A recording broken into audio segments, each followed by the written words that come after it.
Hello everyone, I am Catechus, and today we will be continuing our guided walkthrough for Breath of Fire 3. Last episode, we went to Angel Tower where Gar had a shake-up to his faith. However, we were then tasked with finding a Guardian named Geist. This episode, we will cross the Tidal Caves as we look for him. Now sit back and grab some snacks as we dive in. Now, where are we at? Oh yeah, we have Gar in our team. Momentarily, we're gonna quickly change that. BRB. Alright, and here we are outside the Tidal Caves. And yes, I did swap Peko back into my team because Gar is not required for this dungeon, and I need Peko to get beefier. So anyway, without further ado, let's head on in. Okay, first off, I really don't know why the music is so menacing here. It's not that bad. But we do have enemies and a bunch of new ones, so let's go over them quick. Starting with the old ones, we have the Slasher. Remember, they are weak to wind, strong to earth, and the only enemy to learn the Mind Play ability from. Then for new enemies, we have the Sleepy, which is a toad-like guy, I guess. And you'll see that he's part of a trend, which is weak to electric. And for abilities, he has Hypnotize, which can inflict confusion, and a learnable skill called Snooze, where you fall asleep but end up healing yourself. Then the Barb Bulb, which is also weak to electric, and for an ability has Steroids, which will raise his attack. However, he is very prone to reprisal, so he will counter a lot. He's all spiky and everything. The next enemy is the Spiker, which is also weak to electric and has the abilities Venom Breath to inflict poison to the party, Giant Growth, which is a big physical attack to the party, and Rejuvenate to heal an enemy. And lastly, we have the Bomb Seed, which is only strong to earth. Now for skills, he has a learnable one called Sacrifice, which deals very high damage to the party and kills the user, but a lot of times it misses, so it's not great unless they're using it against you, then it really sucks. Anyway, long story short, let's get this underway. Now, instead of Peko, if you wanted to bring Nina for her electric abilities, that would also be a good move if she's good in your party, but I would still recommend Momo. Anyway, in this dungeon, I guess we're gonna get a fight right away. That's cool. It's like one step. Oh, and a Sleepy. Alright, well, Momo, take care of the flyers. Ryu, Peko, take care of the Sleepy. Hope he doesn't hypnotize the Peko. Ow. No. No, he's trying to hypnotize Momo. And she's gone. Great. Ow. Why? Sleepies are super annoying. Anywho, this should be easy then. Let's finish him off. Alright. That was pretty easy. One thing I would point out though, there's no boss here, so feel free to use both Ryu and Momo's healing abilities until they're gone. Just like that. Alright, now let's head on in. Hey, why are you here? You selling anything? If you wait and time it right, you can get in and out before the tide. Yeah, so that's a gimmick in this area. The tide... Oh, well, alright, he's just repeating himself. That's super weird. So just like this, the tide in the dungeon will raise and lower, but only when you're in a different room. That's the only time it's going to happen visually for us. So once we head on in, we're going to continue through, and you can see this room is pretty empty. The tide has receded. When we go out of this room into a nearby cave, it'll probably come back. So through this next door here, we're gonna quickly wander around into a fight. Cool, already. Oh, and it's a Spiker! I'm just gonna hit auto paddle. I really don't have electric attacks, and that's okay. He's really not that bad, but he does hit pretty hard. Yeah, go Peko. Peko hits a lot harder. Yeah, not that bad. Anyway, in this room, we can grab a treasure if at the next intersection we hang a right. into a fight. Oh boy. Oh, a bomb seed. He's really hard to see, but he looks like a color variant of an enemy we previously fought. Again, he has the sacrifice ability, which will either do colossal damage or no damage to someone in the party. And I don't know if we're going to kill him in time. Because, okay, he's still defending. Before he used sacrifice, it'll say, like, bomb seed is angered or something. And then that turn, he's going to use it. Oh, yeah, there it is. Here comes the pain. Why? Momo almost bit the bullet. No. If you encounter a fight with multiple enemies and a bomb seed, leave the bomb seed for last. Oh, and there, with that scene, the tide rose. Great. So now we're gonna have to kill time in this room to make sure it lowers again. Anyway, all healed. Okay. Now that that's over and we're fully healed, further into this path, you can kind of see it there, we have a treasure for a fish head, which is a stat boosting item. Now we're gonna head on straight through that previous intersection into a fight. With a barb bulb, the last new enemy. Now they are annoying. I'm gonna take care of the spiker first, just to get him out of the way, because he can potentially heal, and I don't want that. Haha, you missed the Momo. No, no, he's getting roided up. Oh no, he's getting angry. That's not good. Oh, just Ryu. Okay, not that bad, I guess. Oh, Peko, why? You were the chosen one. You were supposed to defeat the enemy. And he's healing. This fight is awful.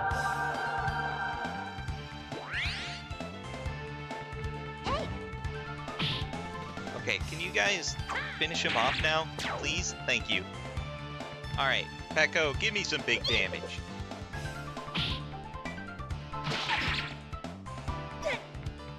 Now that enemy is all roided up, he actually does a lot of damage, so I'm gonna have Momo defend because he can, like, two-shot her, and it's really dangerous. Because he's a really high counter rate.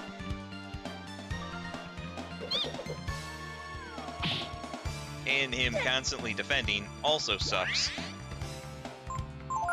Alright, let this be the last turn. Yeah! There we go. But we've really got to heal. We got to lick our wounds after that one. I think we got antidotes up the wazoo here.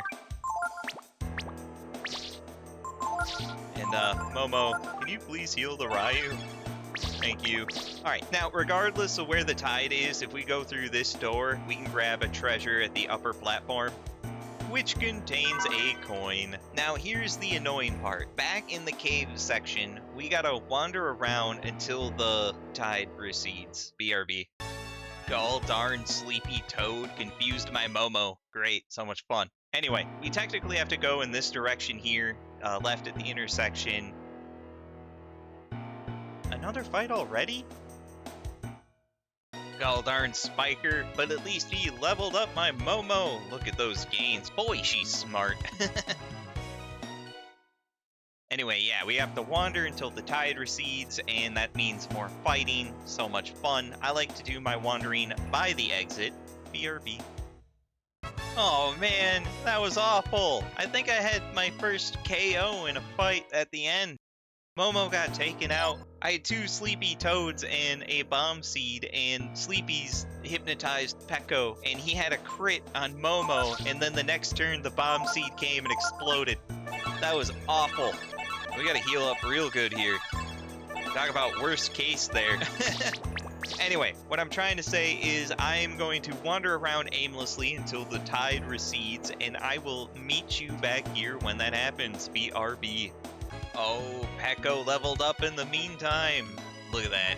It almost makes up for him taking out Momo. And hey, would you look at that? The tide has receded. Fantastic. So now we just want to continue straight through to the other exit there. And now that we're in here, what we want to do is climb down this ladder here and work our way around this midsection into a fight. BRB. Galdarn, Spiker, and Barb Bulb. Ah, so much damage. Definitely gotta heal. Ryu's almost tapped out, so let's get Momo in here. Heal my boys! And, Momo, I don't know if you noticed, but you're kind of poisoned. We should probably do something about that. Good job. Anyway, further along this middle path here, we can grab ourselves a treasure for a Thunder Ring. That is an accessory that makes it so you can absorb thunder attacks. So if you've got the Ice Ring, that means we have 3 elemental attacks we can absorb. Oh, come on. I just fully healed and a Bomb Seed took Peko down to 1. Oh, this area. Ah, so much pain. All better. So yeah, we're potentially good on the elemental front. I do not have the Ice Ring, so that's okay though. Anyway, now that we have that, we're back to the ladder. What we want to do is go down the next ladder. And right over to our right is a raft at a pier, and we want to ride this raft 2 times to get a cool weapon. And it makes a really weird sound. Why does the raft make that sound? Ah, we got in a fight for making fun of the game. Galdarn Barb Bulb hit Momo pretty hard. Gotta fix that. Momo has been through too much in this dungeon. I need her to stay okay. Anyway, on this other shore, we can go outside. And in doing so, up this hill, we can grab a new weapon for Ryu, the Deadly Blade. It's okay. I mean, all it's really going to do is raise our damage and increase crit chance, you know? Not sure I'd call that the greatest sword ever. Alright, sarcasm over. Anyway, now that we have that, we gotta get into a fight. Why do I talk? Hey, took down a Barb Bulb with no reprisals. That might be the only time that happens. Anywho, once we're back inside, we want to go to the raft 1 time this time. So weird. That noise is so weird. And then we're going to go into the cave to the left of it. And then we're going to follow that, and at the intersection, go left into a fight. BRB. Well, that sword must be working. Ryu already got a crit on a Barb Bulb. Oh boy. Anywho, next intersection to the left, we're going to want to take the northern path, and we're going to find something we haven't seen in a while. A Skelly Boy. And on him is the Hawk's Ring, which is an accessory that raises surprise encounter chances. So I'm not going to equip that. Okay, ow. That Spiker did a lot of counters. We're kind of hurt again. And running low on magic. Alright, let's tap you guys out. Ryu, and we'll have Momo just heal her. All better. Okay, so now that we have the Hawk's Ring, we're going to backtrack and go through the door we entered in, hopefully before the tide moves, or we're stuck in here. Alright, just some toads and a Barb Bulb. Easy peasy. Now quick, through the door. Alright, now that we're back by the raft, we're going to take the other doorway to the southwest and climb this ladder. Can you believe it? We're almost out. Just gotta make it through this door. And just like that, we're on the other side. Now, before we leave, make sure to have Ryu investigate this prism. And here we'll get the gross gene. Now, contrary to how I always envision this as like gross as icky, it's gross as in big. So what it does is it improves HP, power, defense, and agility by a set amount whenever you implement it. So it's not bad. Of course, there's one more fight for the road. Easy peasy, just a slasher and a toad. You'd think they'd, you know, fight each other, but whatever. What do I know? And just like that, we're on the other side. And conveniently, right outside our destination of the cliff is a fishing spot. And this is number 13. and it has an octopus, angler, devilfish, and a manillo. Now, as you can see, the Manillo shop has a couple of cool things, like the hawk ring that we picked up in the cave. Don't know why you need more, one. And then the Artemis cap. That might actually be the best item he has. It's a very good accessory for Momo, as it raises hit chance. Now, you don't need to trade for it now. We will eventually get it from a treasure chest later on in the game. But anywho, I think for now, though, we're going to head to camp. Check in on these kids. Turns out they really don't have anything new to say, so for now, this is where we're going to call it quits. This has been part 34 of our Breath of Fire 3 guided walkthrough, where we cross the Tidal Caves. Stay tuned for the next episode as we find Geist and try to figure out what he really knows. If you like the episode, make sure to like, comment, subscribe, as it'll help the channel grow. Thanks.